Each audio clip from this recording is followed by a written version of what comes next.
Pada Pekan Olahraga Provinsi Sumsel beberapa waktu lalu, KONI Sumsel menurunkan tim pencari bakat untuk menjaring bibit atlet potensial dari setiap cabur.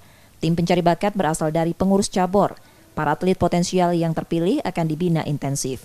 KONI Sumsel menyiapkan program Sumsel Maju sebagai pembinaan untuk dipersiapkan mengikuti Porwil dan PON. Kita sudah menyiapkan program Sumsel Maju Unggul Prestasi 2024.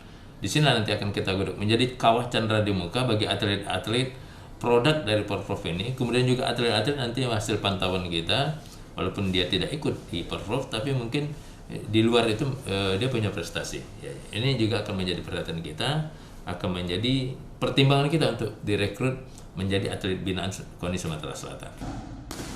Dari pencarian atlet potensial, hampir semua cabur sudah memiliki atlet-atlet yang akan dibawa dalam program tersebut.